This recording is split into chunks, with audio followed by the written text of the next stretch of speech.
Once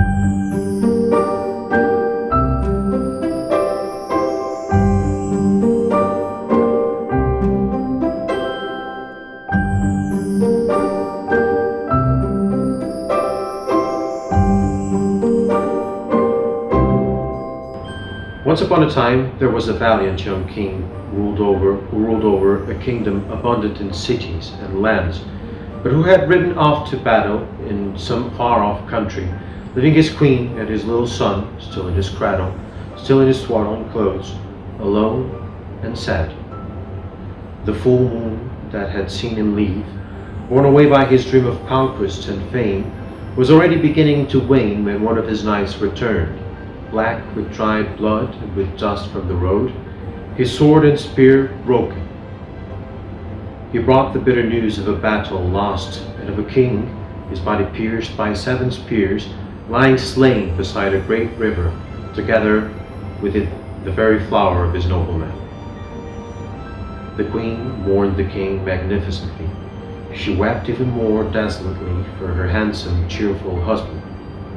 Above all, though, she cried desperately for the father who had thus left his little son whole and guarded, with no strong, loving arm to protect him, and surrounded by the many enemies of his fragile life and of the kingdom that would one day be his.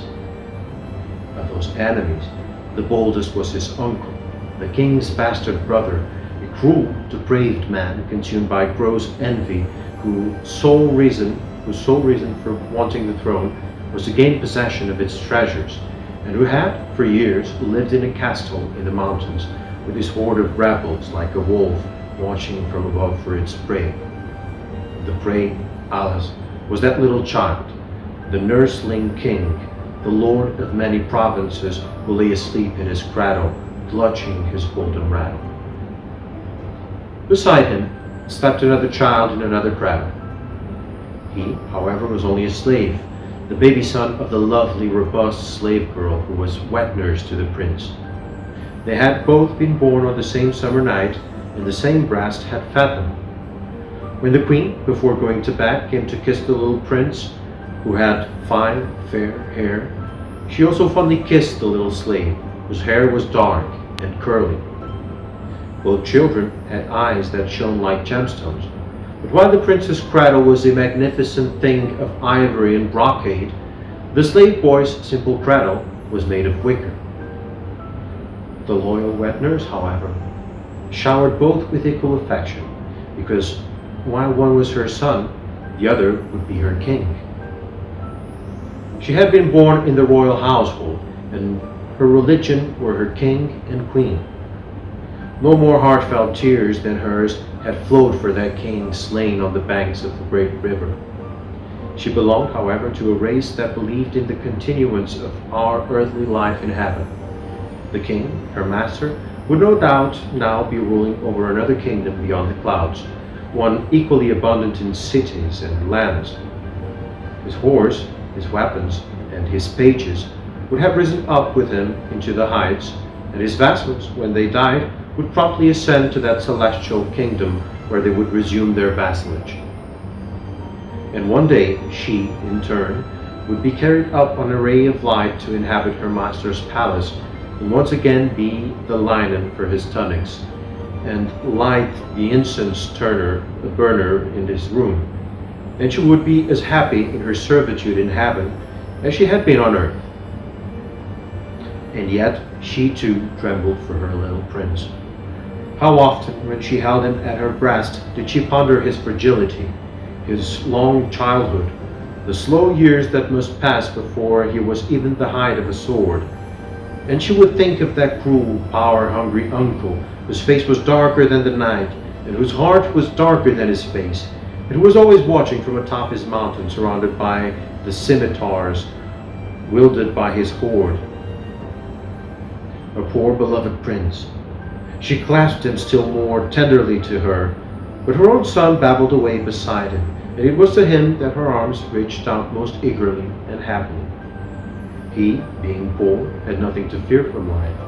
Misfortunes and ill luck could never leave him more bereft of the glories and wealth of the world than he was now, there in his cradle, with only a scrap of white linen to cover his nakedness. Indeed, his life was more precious and far worthier of being preserved than that of the prince, because none of the harsh cares that cast a shadow on the soul of the powerful would touch his free and simple slave soul. And this, if she loved him all the more for his blessedly humble state, she would cover his plump body with long, devouring kisses, unlike the brief kisses she bestowed on the hands of her prince. Meanwhile, a great mood of dread filled the palace, where a woman now ruled among women. The bastard brother, that predatory man who roamed the mountains, had come down to the plain with his hordes and was already leaving a trail of death and destruction in the once happy villages and hamlets. The gates of the city were secured with stronger chains. Bonfires burned on the watchtowers, but their defenses lacked manly discipline. A rock cannot govern like a sword. All the nobles faithful to the throne had perished in the great battle, and the unfortunate queen could do nothing but run again and again to the cradle of her little son and bemoan her widow's weakness. Only the royal wet nurse seemed confident, as if the arms with which she clasped the prince to her were the walls of a citadel that no bold enemy could penetrate. Now, one dark and silent night, when she was already undressed and about to get into the truckle bed that stood between the cradles of her two little boys, she sensed rather than heard the faint, distant clamor of slashing steel in the royal gardens. Quickly wrapping a blanket about her and drawing back her hair, she listened anxiously. Rough, heavy feet were running across the sandy ground among the jasmine bushes. Then came a groan and the sound of a body falling duly onto the flagstones like a bundle of clothes. She violently drew aside the curtain, and there, at the far end of the gallery, she saw men, the flash of lanterns and the glint of weapons. In that second, she understood everything. The palace walls had been breached, and the cruel bastard brother had come to steal and kill her prince. Without a moment's hesitation or doubt, she snatched the prince from his ivory cot and placed him in the poorer one. And, taking her son from his slave's cradle, all the while bestowing on him desperate kisses, she laid him in the royal cradle, which she covered with brocade.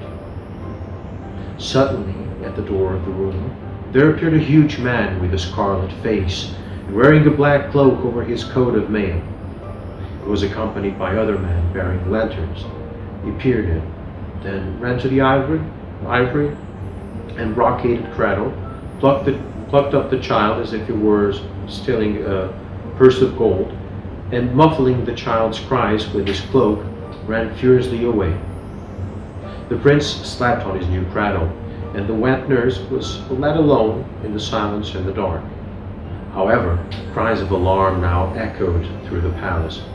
Outside, she could see the tall flames of torches.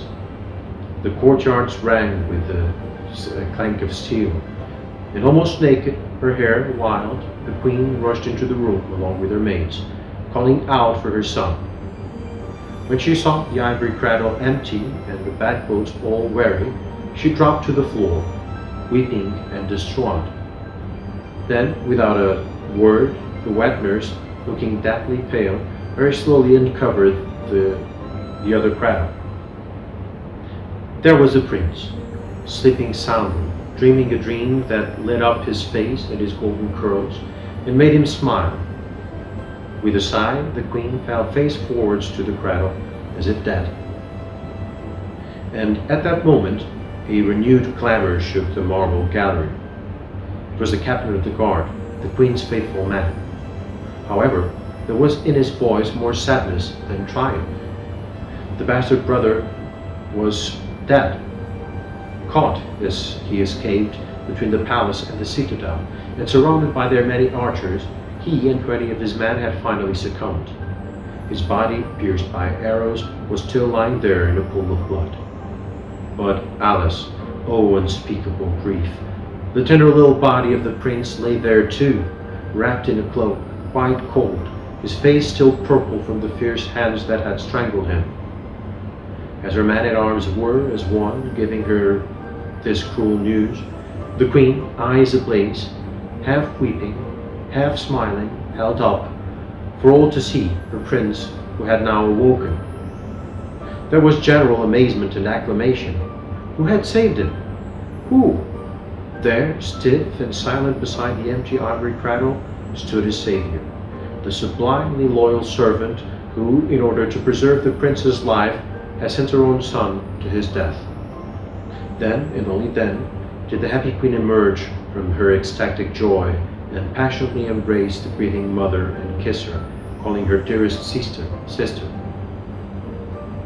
And from among the multitude crammed into the gallery, there came a new, more ardent cry, calling for a lavish reward to be given to the admirable servant who had saved both king and kingdom. But how? What bags of gold could possibly repay her for her son's life? Then an old nobleman suggested that she be taken to see the royal treasure so that she could choose whatever she wanted from among those marvels, the finest that India could offer. The queen took her servant by the hand, and the wet nurse, her marble face still rigid with grief, and walking as if she were dead or in a dream, was led to the treasure chamber. Ladies and gentlemen, maids and men-at-arms followed in such profound, respectful silence that one could not even hear the slap of sandal on flagstone. The heavy doors of the treasure chamber rolled slowly open, and when a servant unbarred the windows, the bright, rosy dawnlight that came flooding in between the iron bars ignited a marvelous, glittering fire of gold and precious stones. From the stone floor to the dark vault of the ceiling, the entire room was filled with brilliant, coruscating, sparkling array of gold sovereigns, ornate inlaid weapons, heaps of diamonds, piles of coins, long strings of pearls, all the wealth of the kingdom accumulated by 100 kings over 20 centuries. A long, slow awe ran through the otherwise dumbstruck crowd. There followed an anxious silence, and in the middle of the chamber, surrounded by all that refulgent splendor, the wet nurse did not move except to raise her tearless, shining eyes to that pink and gold-tinged sky beyond the bars. The little boy was up there in that cool morning sky. Yes, there he was, and the sun was rising, and it was getting late, and her child would doubtless be crying and wanting her breast. Then she smiled and reached out her hand. Everyone held their breath as they followed the slow movement of her open hand. What marvelous jewel, what string of diamonds, what fistful of rubies would she choose? She reached out her hand, and from a stool piled high with splendid weapons, she chose an emerald-encrusted dagger. It had once belonged to a king. It was worth a whole province. She picked up the dagger and, gripping it firmly in her hand, pointed up to the heavens where the first rays of sun were just appearing. Then, turning to face the queen and the crowd, she cried, "I saved my prince, and now I am going to suckle my son." And with that, she drove the dagger through her heart.